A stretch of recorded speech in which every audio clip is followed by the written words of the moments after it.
What the Falcons do? Rise up. Welcome to Rise Up Reactions, the show where we talk all things Falcons, NFL, Georgia sports, and in general the sports news of the day. I'm your host, Dr. Lee Denning, family practice physician, board certified in the state of Georgia, lifelong sports fan, and in general somebody who enjoys sports and the idea of sports medicine. I did not pursue a fellowship in it. I have colleagues that did. I was just kind of burnt out and ready to start my career after that point, but I think sports med is something that I would have been very interested in. I do take an interest in high school athletes with it as well, and the reason I bring all this up, last night, Miami at the Bengals. First off, congratulations to the Bengals.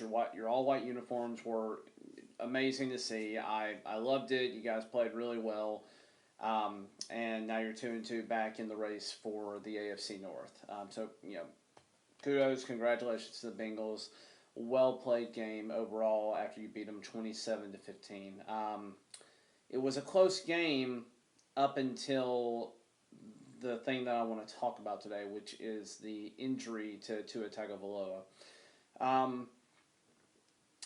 So I firmly believe, as a physician, as somebody who watched the Bills-Miami game, that right before halftime, Tua suffered a head and neck injury, very likely a whiplash injury, combined with a traumatic head injury to the back of the head, which would have, the initial whiplash would have forced the brain kind of forward as he's going back. The brain's going forward, and then as soon as he hits his head on the ground, the brain sloshes inside and basically slams directly into the back of the skull.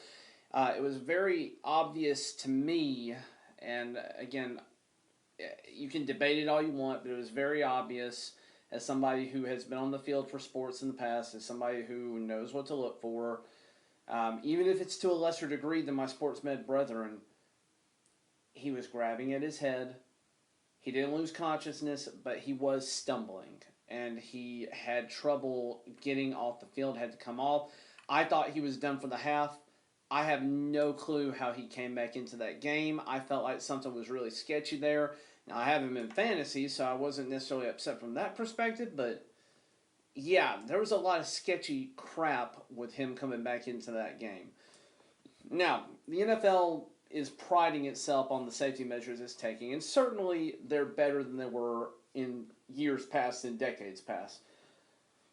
But they said that he cleared their concussion protocol. So last week, I probably would have characterized him as having a grade 1 or grade 2 out of grade 5 concussion, which means that, very likely he can probably return pretty quick from to the game, but you need to, not that game, but to, the next week.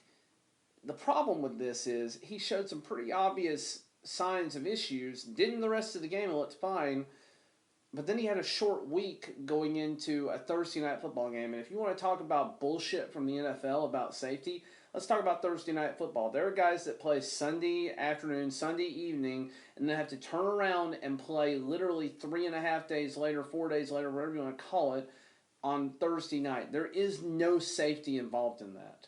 None whatsoever. It's a cash grab. Everybody knows it's a cash grab, and we all buy into it as fans of the NFL because we love to see that professional football. We love to see football played at the highest level, and we love having football on Thursday night with the NFL and college, Friday night with high school, Saturday all day with college, and then Sunday with primetime NFL games, and Monday night with NFL. That means that only Tuesday and Wednesday are the only days of the week that there's no football in football season.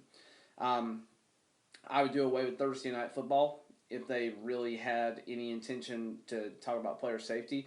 But let's just fast forward past that. So Tua goes out, and I made a comment about this in my last video that I thought he was hurt. I didn't think he should play. He's been questionable all week, and I didn't think he should play this week. And they trot him out there. And he didn't look bad. He's still accurate. A couple of weird decisions in the game, but right before the half again, he gets into a little bit of trouble at midfield. They're driving. They're about to. It looks like they're going to get some points out of this drive. And he gets into trouble, and he takes what looks like a pretty benign sack. It's exactly how you want to tackle somebody If you're a defensive lineman, if you're a linebacker, it's exactly how we teach the tackle. You don't you try to wrap him up and take him down. It was a very clean hit. The problem, if you watch it and go back to his head, if this is his neck, this is forward, this is backward, to his head, as soon as he gets hit, slams immediately forward, and as he's getting twisted around, slams immediately back onto the ground as soon as he hits.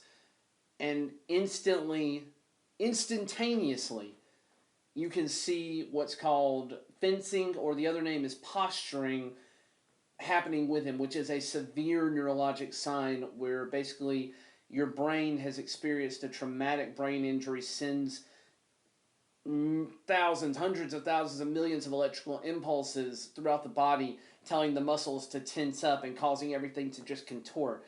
Your fingers go rigid, they move in weird ways, and it's almost like having a seizure on the field. Having watched through this, even when they were not on commercial breaks, Tua wasn't moving the entire time. Now, things you want to do there, you want to secure the C-spine or the cervical spine. Incredibly important, because even though we're worried about a brain injury, a lot of times there are neck injuries involved as well. And when you have a brain injury that causes such neurological symptoms, you worry about a brain bleed, you worry about loss of consciousness, you worry about starting to have airway issues where you need to secure it. And in general, this was a potentially incredibly life-threatening event for Tua. God bless him. I hope he does well in his recovery. Apparently, he got released from the hospital late last night and is doing okay. But just talking about this going forward, he should have not been on the field. There was an investigation by the NFL that determined that the Miami Dolphins, prior to the game, did everything that they were supposed to do in terms of concussion protocol. I still think it wasn't enough. I think he should have been out for at least 10 to 14 days after that initial impact. Because now, if you go back and talk about our high school rules for players, there's a lot of things that happen. When you've had one concussion, it opens you up to another one, and we worry about second impact syndrome, which is potentially life-threatening, and that's what I was incredibly worried that he was dealing with last night. Sounds like he dodged that bullet, but he could still have long-term permanent brain injury from his hit last night. The least of which, or not even the least of which, would be chronic traumatic encephalopathy, or CTE, down the road. We don't know when that'll probably pop up in him, but he's had at least 2 injuries here, plus whatever he's sustained throughout his career in Alabama, throughout his career in high school. That builds up over time, and this is massive for him. He easily had grade 4 activity here with his concussion. Grade 5 is where you actually do have intracranial bleeding. You do have some actual physical findings on imaging, and you have sustained loss of consciousness. Now, we don't know how long he was actually unconscious on the field based on cameras. He wasn't really moving a whole lot. He wasn't giving people a lot of signals. He wasn't ragdoll either when they were putting him on the C-spine, so I assume he was kind of somewhat conscious there, but he was not doing well. So let's talk about this. Grade 4 injuries. After the first one, if you have one, you have a 30-day time frame from a high school perspective or a college perspective of not being able to play or not being able to return to play. That would be if he just had one. I am going to call this his second one. That's a 90-day break from sports. That would put him, let's see here, it's the end of September now, so end of October, end of November, end of December. That would only give him the maximum potential of 2 weeks left to play in the regular season, plus whatever they get for the postseason, because I still think the Dolphins are a good team, even with Teddy Bridgewater under center. He is a very serviceable quarterback who probably deserves a starting spot somewhere. But again, I hate it for Tua. This was a failure, complete, utter shitstorm of a failure by the Miami medical team. It would not surprise me if disciplinary action is taken against their head physician and any other staff that were involved in clearing him, their athletic training team. It would not surprise me if the NFL does that and if the team does that. And quite frankly, the team and the NFL are incredibly culpable in this as well for allowing him to play last night.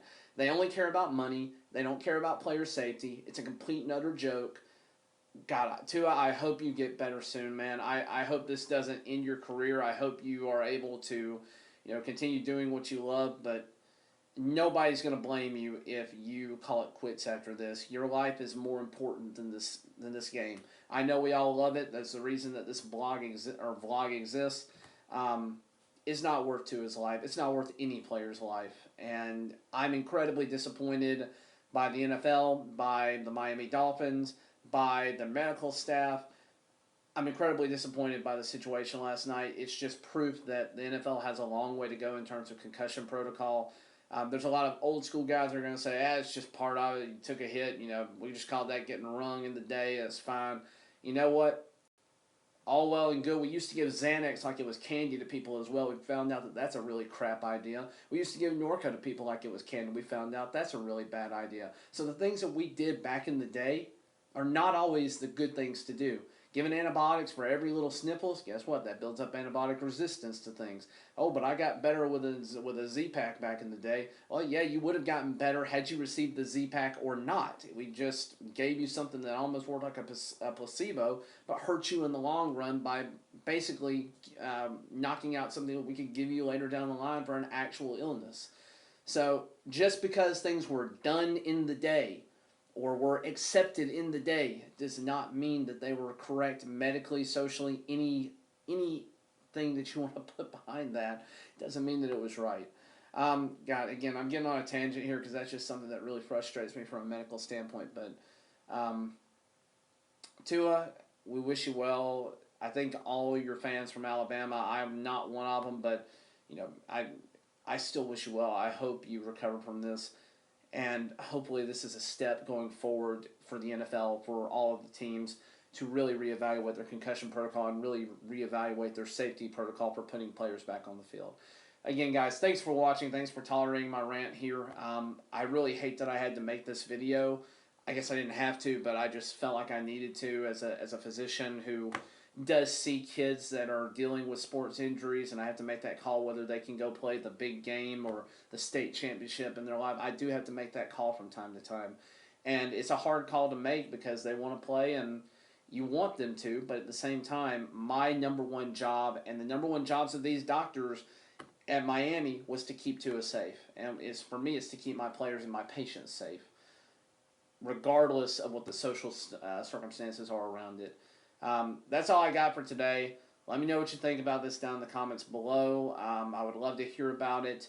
Would love to have a discussion with you. I'm not going to tolerate just absolute crap posts down, though. Like, that's just going to get deleted instantly. There's no room for that in a situation like this where the life was threatened.